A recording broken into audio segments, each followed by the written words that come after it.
Computers are more convincingly humans than humans are. The very survival of our species depends on whether we manage to regulate this technology. Michal Kosinski is a Stanford GSB professor whose research bridges human and artificial cognition. He regularly advises government agencies and leading companies on AI's ethical and practical implications.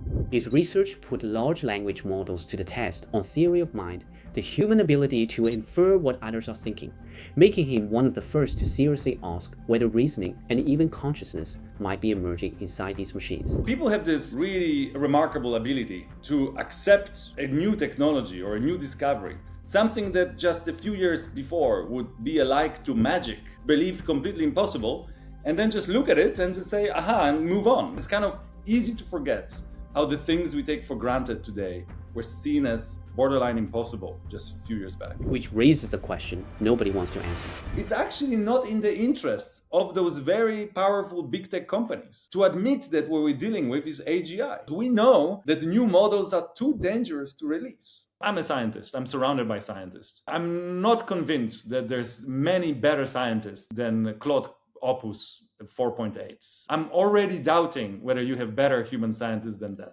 Because intelligence doesn't come with a direction. We need to be very mindful about how we're going to develop and foster what kind of capability we should develop, what we should slow down, so that we don't become like a bootloader of AI and put our own species into extinction. What is your take in which area we should pay more attention to, be more mindful, which area we should double down and spend more energy and resources? I'm Jay. As a founder myself, I learned something about this journey. The best way to build a startup is not to read a manual, but to learn from your fellow founders' stories. Before we dive in, I have a small favor to ask from you. If you find value in conversations in this channel, please hit subscribe button and turn on notifications. It helps us keep the mission going. And this will be the only favor I will ever ask of you.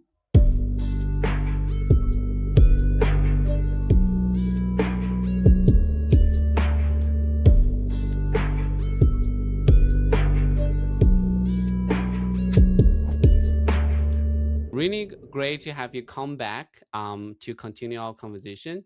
So last time we had a wonderful conversation about privacy, and the episode actually went 2 weeks back, and it was very well received. And last time we ran out of time, so we didn't got to chat another very important topic. I know you're very, very passionate about it, the AI. So we'd love to hear your take on that. I know that you have done a lot of great works in AI, including some work on theory of mind and how it applies to LLMs. Can you walk us through a little bit about what is theory of mind? Theory of mind is a lay belief that we all have, and actually we humans all have, and we have it instinctively, meaning we don't even have to try to have it. And this belief is that others also have minds. And now, on the surface, it may sound like it's just something very basic and simple. But in fact, we seem to be unique in the animal kingdom to be able to automatically, instinctively, and instantly kind of assume and predict what other brains are thinking. So essentially, it seems that our brains are not only thinking for ourselves, but we also continuously and automatically see the world, or try to see the world as much as possible, through other people's eyes. And you can see how it's extremely useful for survival and successful functioning in the social environment. Essentially being able not only to see the world through your own perspective, but also take perspective of others. On the one hand, it's very interesting that we're only the species that has kind of the mind or conscious, but maybe we're not. Maybe we'll have another species soon. Related to the topics like that, I know there's also a lot of discussion over the past few decades about that. There's also Turing test. Everyone's talking, was talking about a couple of years ago about passing Turing test. Regarding that, like, what do you think is the difference between theory of mind tasks and Turing test? I'm actually not sure if there's a direct connection. So Turing test is a test proposed by Alan Turing And he argued that we can really talk about intelligence, or I think he even said consciousness in the machines, if there comes a moment when a human is not able to distinguish whether they are talking with another human or with a machine. Now, it seemed to Turing, if I remember correctly, that consciousness essentially is so key to how we are and how we behave, and especially how we express ourselves in language, that the only way to essentially achieve that, to fool another human and convince them they're talking with a human when they're in reality talking with a machine, is when this machine will be truly intelligent and maybe even conscious. And many skeptics, people who essentially thought, well, there's nothing to see here, those are just stochastic parrots, there's just this technology is just simply repeating or recreating things from the training data, there's just nothing really interesting here. They were for the longest time saying, look, Turing tests is not being passed by the machines. Now it has changed a few years ago, and it has changed so rapidly people didn't even notice.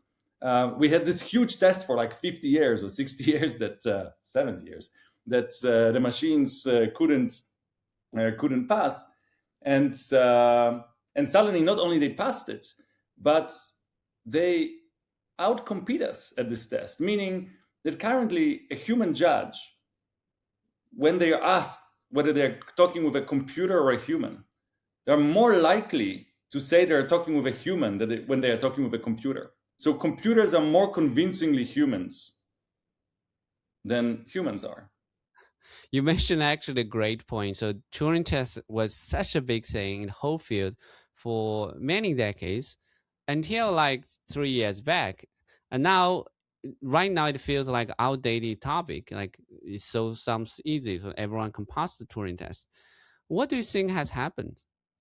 Well, people have this really remarkable ability to accept a new technology or a new discovery, something that just a few years before would be alike to magic and believed completely impossible, and then just look at it and just say, aha, and move on without really spending much time pondering on it. Our cell phones are like this. Those are supercomputers in our pockets that allow you to connect with anybody on the entire planet instantly.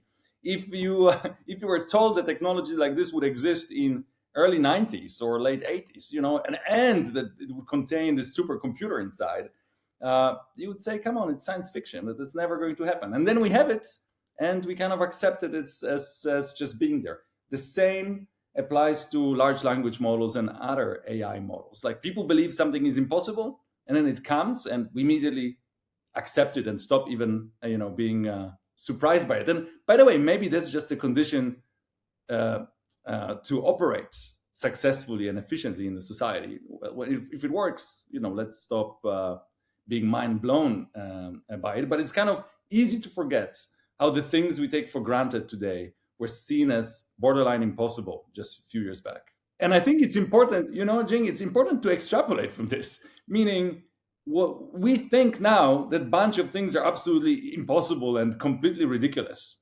Take, machine consciousness. And let's just learn from history. Just things that we are surrounded by today would be seen as preposterous, impossible just a few years back. Now, there's this, I believe, a very simple generative process that people seem to be missing. Namely, and it's even in the name of large language models, right? We call them large language models as if those things were modeling language only, and they're not. Humans use language to convey products of very complex processes. We convey our knowledge. We convey the descriptions of the real world around us. We convey the products of our reasoning, of our empathy, of our emotions, of our consciousness. If you believe that consciousness really defines in some way who we are and how we behave, if you think that conscious beings, essentially when they express themselves, that the consciousness gets expressed in how we talk about stuff. Now, if you train a machine to predict the next word in a sentence of a person that reasons, Now, in order to be good at this task, in order to be good at predicting the next word in a sentence of a reasoning person, the machine needs to start modeling reasoning as well. It needs to start modeling empathy, emotion, consciousness, maybe. Why not? And it sounds preposterous, and people kind of disagree about this and get really upset. You can lose your job if you start claiming that a machine may be conscious. And yet, I don't really see why people see it as impossible. Yeah, exactly. I think that, like you mentioned, a lot of things that we used to think magical, after we have it, it become part of our life. I want to also hear your takes about what happens to this large language model technology. Like you mentioned, is very, very powerful, and it becomes part of our everyday life already. So what exactly the thing that make large language models so special that can allow us to pass Turing test so easily? What is your take on this? Well, as the model is becoming increasingly complex, it's just becoming increasingly good at predicting the next word in a sentence that a human would have generated. And by the way, this is just the beginning, because those models are not only taught to repeat after humans, but also, as I mentioned before, they need to start developing processes that mimic human reasoning, that mimic human emotion, mimic human consciousness, mimic human empathy, and all sorts of other processes, right? But it's not the end, right? So people say, okay, no, those models now are kind of speaking like a human would, but those models have huge advantages over us. One advantage is they don't really get tired that easily. The other advantage is they can have millions of conversations simultaneously and read an amount of training text that is just absolutely unimaginable to a human. So even if we argued, and I'm, by the way, not sure if this is a still valid argument, even if we argue that biological brains, such as the ones that humans have, are just better at learning. We learn from fewer examples. You don't need to read, trillion books to posts or social media posts to be able to function, right? We come pre-equipped with instincts. Our brains are not randomly wired. We are born with brains that are predisposing us to be social creatures that build and use tools and so on. Whereas those models, they start as a random, more or less, neural network. So it could be that we learn more quickly. But those models are tireless. They can read through much more stuff much more quickly. And then they have those advantages that are kind of unimaginable to humans. It's just hard to imagine. So let me give you an example. When we read text or when we listen to a story, we listen to a story kind of word by word, sentence by sentence, or read the story word by word or sentence by sentence. Actually, kids read like letter by letter, and then they compose words out of it. Then better readers read word by word and then create sentences out of it. Now, very good readers actually see the sentence, like intake a sentence as a kind of one unit of information. They read sentence by sentence, especially with shorter sentences. Now, models go further than that. They can look simultaneously at 1 million, 10 million, and this is just the beginning, tokens at the same time. They read a book not in a linear fashion like we, line by line, sentence by sentence. They read the book all at once at the same time. And this enables them to see things, to perceive things in ways that are absolutely unimaginable to humans. Now, let me give you actually, because in humans there could be a parallel that we will kind of intuitively get, which is vision. Vision is a much older sense for humans, or ability of kind of information intake capability, than text. So we evolved to be able to essentially look at the scene containing millions and millions of data points and ingest it all at once.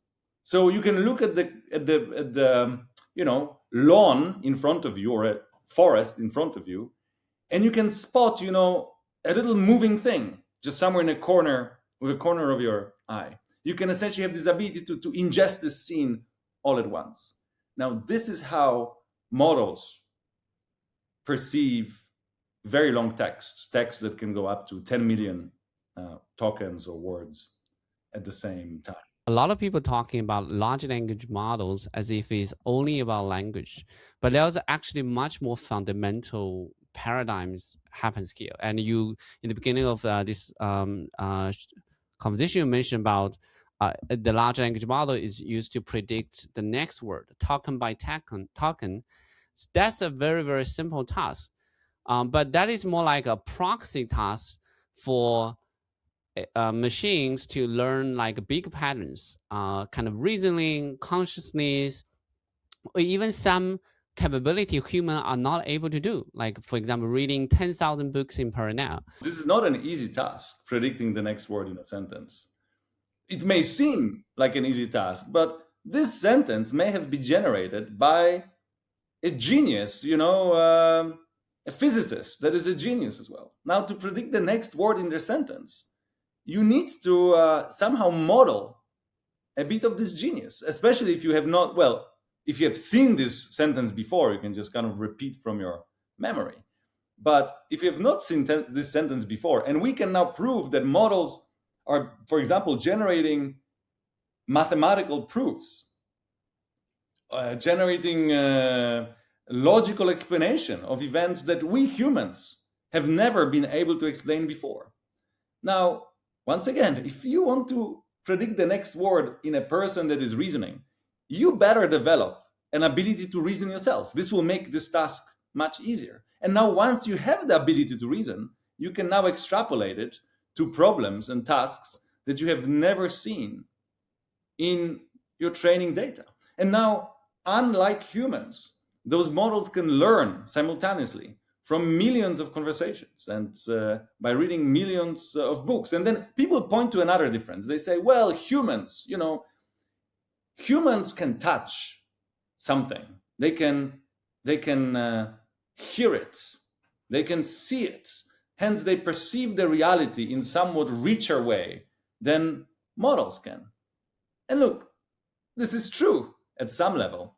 But by the way, it might be that seeing the tree and understanding the tree are not the same thing. It could be that reading a lot about many different trees gives you a better understanding of what a tree is than seeing it. That creates illusions and maybe motivates you to kind of superficially process the object that is called a tree. And also, there's another place where this reasoning breaks of kind of alleged superiority of humans because we can touch things or seeing things. So first of all, increasingly those models are also trained with visual data, and they can control robotic arms, so they can also touch things through touch-like sensors.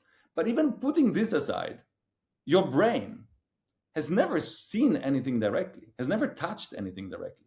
Your brain is sitting in a black box and receiving chemical and electrical signals from other sensors. And in this way, your brain is very similar, to a large language model that is also sitting in a black box, and it's a black box itself, and doesn't really perceive the world directly, but receives information about the world through numbers in its case, right? And what's actually very important, it doesn't really see the words. It just sees numbers that represents the words. As you mentioned earlier, people are starting to put more visual information so that they can understand more robotic tasks and actually do the physical kind of tasks on that. What is your take of this trend? Like, it's starting with solving some visual tasks like ImageNet, and then we started to solve next word prediction, and now we come to do more visual tasks again. Well, my understanding is that visual problems seemed easier in the machine to people in the machine learning community, simply because you have some matrix of actually three matrices of red, green, blue colors. They are 1,000 by 1,000 pixels large, and each matrix contains some value for a given color. So that sounded like a more tractable problem than words, where words seem to be more difficult on the surface of it represented than colors. and they interact, it seemed, to people in a more complex ways than colors can, and so on. So that's why the initial research was mostly focused on images. Now, it turns out that words can be represented very much like pixels by vectors of numbers.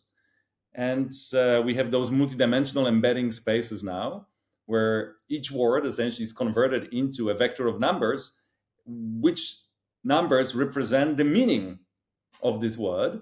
And then you can compose sentence, you can essentially represent the entire text, like a paragraph of text, essentially as a matrix where each row or column, depending on how you want to represent it, is essentially a vector describing one word. And it turns out that those problems seem to be very well processed by transformer-like models. And by the way, folks, let's not forget that if we're impressed by how AI is dealing with language at the moment, let's not forget this is just the beginning. Those are baby models. Those are prototypes. They are powerful, and we're all using them. And they code better than humans, and they write novels in a fraction of a second, and they can solve problems we cannot solve. But this is, 2018 is when GPT-1 got published. It's not even 10 years. The progress here is exponential. It's the new models are 2 times better. Typically 2 to 3 times better than previous models. It's just increasingly also difficult to see. And this is because new GPT 5.6 is not a better language user on the surface than GPT-4 even. It is, but not that much. This is because GPT-4 already was a great language model, that the kind of basic use of language was already amazing. But now what happens is all of those even more important and even more impressive abilities that are in the background. Now, a person generating language is not just putting words together so they grammatically sound and kind of they match in terms of meaning, but they also reason and they empathize and they recall knowledge, and they're strategic in how to communicate with person A versus person B. So there are all of those skills that underlie language that now models are gaining essentially a lot of function there. They're improving dramatically. But if you just want to ask it to help you to make pasta or advise you on, how to write a better email to your boss or whatnot, there even GPT-4 is already close to maximum quality. So most people don't even see how much improvement there is. And by the way, we know it from the human world as well. Look, I know very little about physics. So for me, both the Nobel Prize winner in physics and the person who just finished PhD in physics, they're both kind of God level. I cannot really distinguish between them, easily in a conversation. Only the awards can prove to me that one of them is any better. And we kind of spectating this moment with large language models, where kind of the tasks that humans intuitively can judge, the models on, how well they write an email, they are so past this stage that an average person cannot really tell how good the creators of those models are. Constantly surprised by those emergent capabilities that appeared in those models, despite the fact that nobody has ever engineered those capabilities directly into the models. And this is because, folks, a very simple training function, predict the next word in a sentence. So that's a simple function, but it's an extremely complex task, can lead to emergence of unexpected, novel capabilities. Some of them mirror capabilities of humans, but interestingly, some of those capabilities may be beyond human understanding or human comprehension. Related to that, there's a lot of discussions about whether large language models is the paradigm that can lead to AGI, that can solve every software intelligence. It's mind-blowing to me that people don't really see GPT-4 as AGI. I actually had a chance to talk with Shane Legg, who says, well, is the person that came up with the term AGI. And at DeepMind, he's now running a team thinking about the post-AGI world. And you ask him, and he will say, well, maybe AGI will come in a year or 2 or 3. But then I ask him, look, go back in time to the time when you came up with the term AGI. Would GPT-4 meet, your threshold of AGI? And he said, yeah, oh, totally. But now that we crossed this threshold, it's like with, the Turing test, and like with the mobile phone. We are facing a magical technology that would seem magical and supernatural to people just a few years earlier. And we say, no, it's just totally normal. And it's probably not AGI, because if it was AGI, then we would have to cope with consequences. Look, Jing, it's actually not in the interests of those very powerful big tech companies to admit that what we're dealing with is AGI, because it opens up very difficult questions about the future of humankind, about our safety. So they're very careful not to claim it's AGI because, it's kind of a discussion they don't really want to have. And then also, by the way, it's kind of a useless discussion because we know that new models are too dangerous to release. Administration stopped Anthropic and now OpenAI from releasing their newest models. And going back to the original question, if you don't think that GPT-4 is AGI, then please define AGI for me. And I'm not kind of challenging you because maybe you actually agree, but I'm challenging the listeners to define AGI in a way that GPT-4 or 5 is not kind of past the threshold. I think it's like the AGI's definition has changed a lot. But like original definition for AGI, we already crossed the milestone. Like Turing test. Like I think for Turing test we'll pass that. We don't want to talk about it. For AGI we'll pass it. Now we redefined. Yeah, and we just say, well, let's define AGI as something that models will do in the future, but we don't even know exactly what it is. But clearly not today.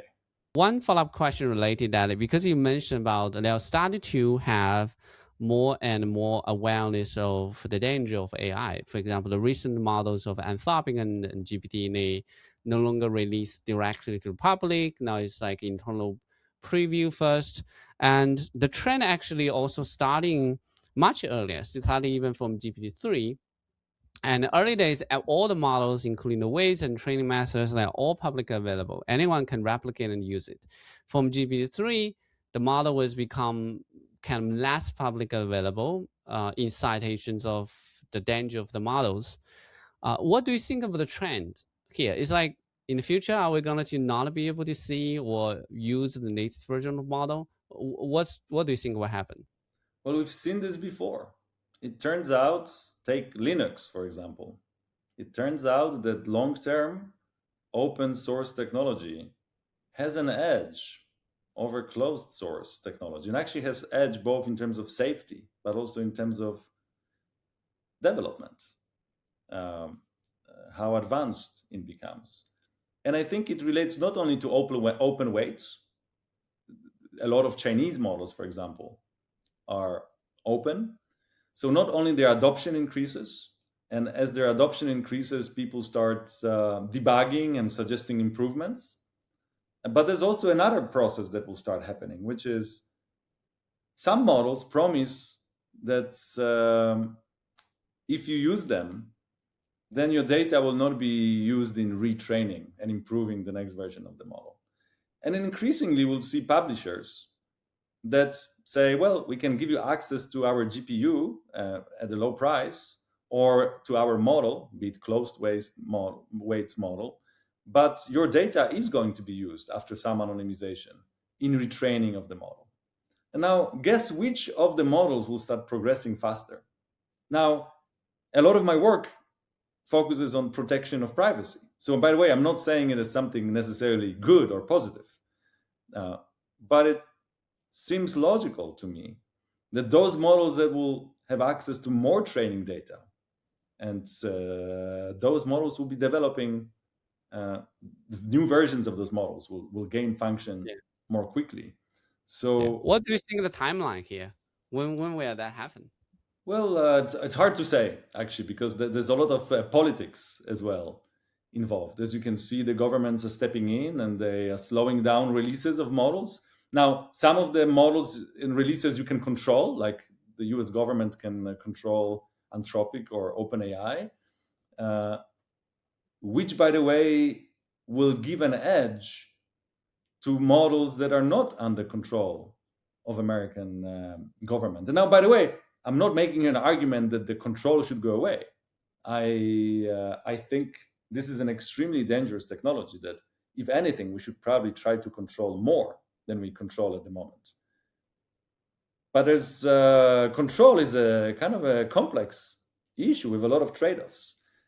Example is Europe. Europe, where I come from, is arguably better at policy making to control technology.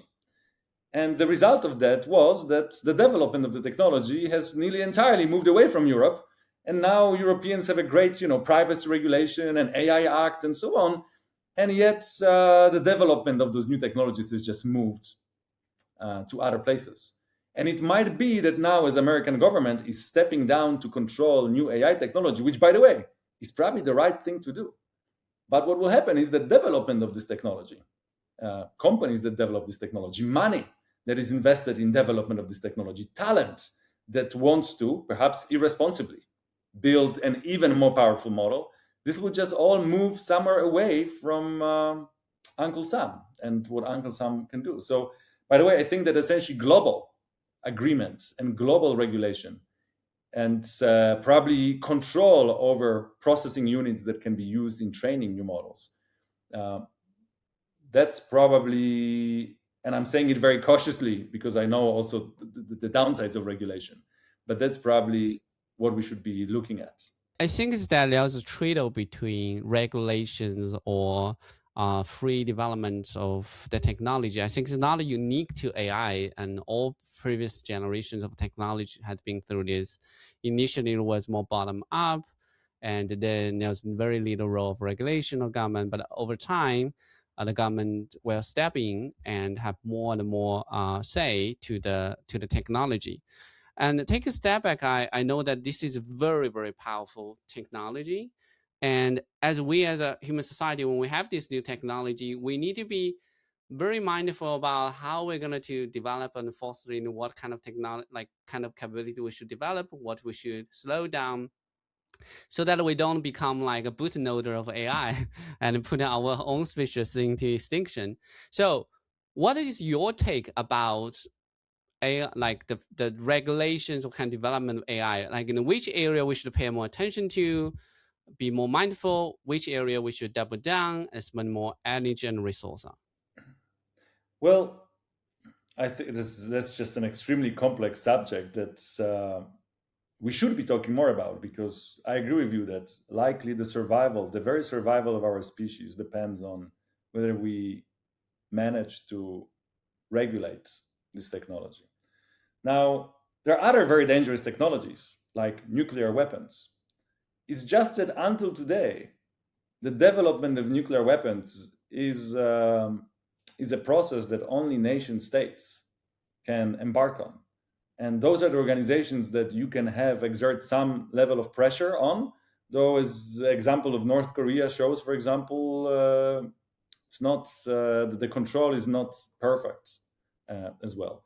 Now, the problem with AI is that it's increasingly easy to develop. Now, let's not forget that we're training those models on GPUs, which were not designed for large language models. They were designed for very different tasks. Now, people estimate that new generation of processors that we just started developing very recently with LLMs in mind, and those processors can speed up the development of the models or reduce the price by the factor of 10 or 100,000, meaning that a model that costs $400 million to develop today in terms of electricity, the biggest models, probably that's exaggeration, probably $100 million, divided by 100,000, and the cost becomes trivial. And you can do it in your basement, essentially. So that's the first point. The accessibility of this technology is becoming increasingly easy. And also, let's not forget that sometimes you do not really need super intelligence to harm us very badly, right? Super intelligence is powerful and dangerous, but low intelligence that spreads really quickly and it's very stubborn and it's good at some simple task that is really annoying to us is also very dangerous. Viruses are not very intelligent. There's not much information content in the RNA or DNA of the virus compared with the complexity of Homo sapiens. And yet those little buggers can be really, really good at making our lives shorter or miserable. Imagine a virus equivalent, computer virus equivalent, not a Python code or whatever code that spreads from a computer to another computer, but imagine an evolving AI, a little AI virus that's also kind of messes with our computers in more creative ways than just kind of switching them off. By the way, even in biology, a virus that kills you quickly is not a good virus. It will stop spreading really quickly because it kills its hosts. A best virus is the virus that kind of remains undetected and lives with you for the longest time as it keeps spreading. But that's not the only danger. This technology is becoming more easily available. Intelligence is extremely dangerous, as humans prove. We are very dangerous species to ourselves and other species. But then those models are also so useful that it becomes virtually unthinkable that we would be now willing to give them up because they bring so many benefits. They, will help us to cure cancer, and our lives will be more meaningful and easier, and companies will make more money, and we'll have to do less work and so on, and we'll have better entertainment and better teachers and better medicine. There's so much advantage coming from those models. It's just difficult to imagine giving them up. But let's not forget that a model that can come up with a cure for cancer can come up with a virus or a biological weapon that there are two sides to intelligence. But that's not the end of it. Even if those models never do anything hostile towards us, that would be, by the way, crazy, because intelligence just sometimes turns against other intelligent forms of life. But if nobody uses it against us, because even if AI doesn't turn hostile on its own, doesn't do something misaligned and vicious and damaging to us, then somebody may try to use AI in this way. But even if you put this aside, okay, nobody ever uses AI to harm other humans. And the AI itself does nothing ever to harm other humans. This is already unthinkable. If this technology is so good, we will start, and we do already, rely on it more and more with a broader range of things that we humans want to achieve and we humans need for survival. Our communication networks will be increasingly run by it. Our software will be written by it. Our farming machines will be run by it. Our teaching and education, medicine will be done by those wonderful machines. The problem is that those machines are also fairly delicate. It's to deprive humans of the technology of electricity or fire or producing metal. That would have to be a kind of a civilization-ending calamity to really take away this technology, and surely some people would survive that could recreate, parts of it. We went through this in our human history before. But a computer virus, radiation storm on the sun could fry CPUs, GPUs, and deprive us of this technology that we'll be increasingly relying on. And would take us decades to get back to where we were, especially that we won't have those AI helpers anymore with us. And this is just kind of the most benign problems. Now, think about AI-driven drones and AI-driven weapons, other weapons that we are increasingly surrounded by. Related to that, I am actually thinking about, as one thing you mentioned about earlier, like this new technology has made a lot of things which was unthinkable before thinkable.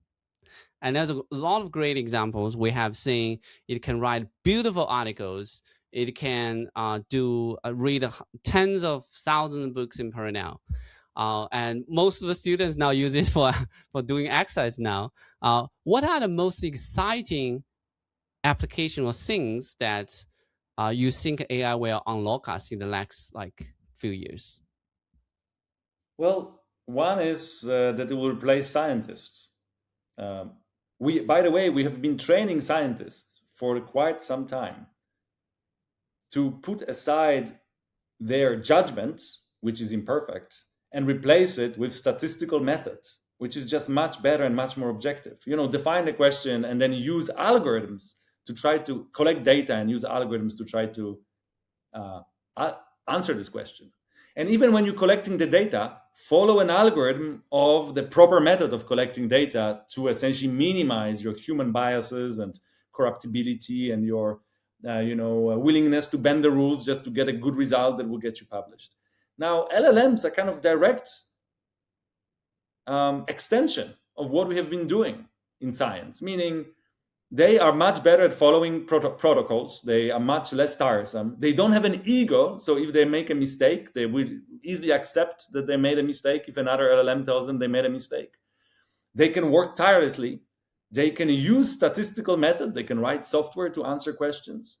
They are great at doing research. They can read enormous amounts of stuff very quickly. And they kind of know quite a lot about everything, just even based on the training, because they read so much in the training. Meaning, they are essentially a better version of a human scientist, right? And at the beginning, human scientists may still want to say, well, we would like to know more about how to treat cancer or do XYZ, and then spin off hundreds of thousands, possibly, of virtual scientists. And by the way, there's another interesting point here. Even if you don't believe that an artificial scientist is going to be better than a human one, and I'm a scientist, I'm surrounded by scientists, I'm not convinced that there's many better scientists than Claude Opus 4.8, right? I'm already doubting whether you have better human scientists than that. But there's also quality in quantity.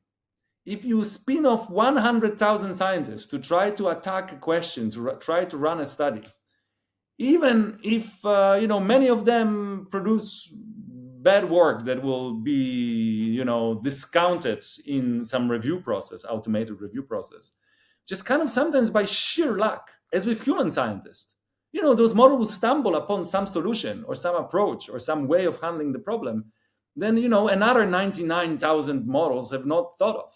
So there's also, in science and in many other disciplines, there's also benefit of just trying repetitively many times. So there's also some quality in quantity. So automated science is one of the implications. But another interesting implication is, Jing, that I think that language largely is going to be replaced by language models. Meaning we'll still use language to have a chat, to communicate with, to groom each other, essentially, to say how much we like each other, to gossip, to tell, to ask for news about family and friends. But when it comes to conveying information that matters for our occupational life or for the survival of our species, or when it comes to educating ourselves, teaching each other how to use a machine or how to function in a particular environment, here large language models will take over as language. Meaning, if I want to write an email to you, even today, I would write 5 bullet points or dictate 5 bullet points to my robot, and then the robot would translate them into a beautiful long English essay. Now, hopefully, you are not going to be reading this essay because Gmail, by the way, will just summarize it for you in 5 bullet points. But now, as those models get better, my bullet points and your bullet points will go further apart, because your bullet points may be in a different language, but also your bullet points may start referring to some experiences that you had that I don't have, but the models know about them. The model, for example, can say, hey, Michal is just trying to convey this thing that you very well know and you already discussed it with your partner yesterday, right? I have no idea what you discussed with your partner yesterday, but the model and you would know. So what's happening here is that my bullet points start drifting away from your bullet points. And then the models will use some acronyms that only you and the model understands. And maybe we'll start using some dialects that only you and the model can relate to. So what will happen, and by the way, that's great because the information we passed way more effectively. We can skip a lot of fluff and we can add context when it's missing. But it's also increasingly means that I will not be able to even verify how my bullet points are translated into your bullet points. I will have to trust this black box of the language model that it's conveying the information I wanted to convey because it'll be just so good at it. It would make no sense. And then we'll lose practice. We'll essentially lose the ability, because we'll not be practicing, to write those essays and to read those essays. This will become, the model will be translating from kind of my bullet points into your bullet points. And there's one other kind of killer feature there that I think will make sure that this is happening, even if we don't want it, and even if we shouldn't do it, which is currently information spreads through social network in a kind of meshy way. It hops from one person to another person. And in this context, it's very often lost in translation. It disappears. It gets mistranslated. But here, if we all talk through the central model, if we, Jing, have a conversation about something translated by the model, then the model knows. So whomever ever needs this piece of information will get it immediately. So the information can spread through humanity at super speed. Great to chat with you. It's fun to have this continue the conversation with AI. There's a lot of breakthroughs happening, and we would love to come to have more conversation and hear your take when we see the outcomes of those developments. Thank you so much for having me. Thank you very much. Have a great one. Thank you. Thanks for watching the full interview. Don't forget to subscribe to our YouTube channel and turn on notifications so you never miss the next one.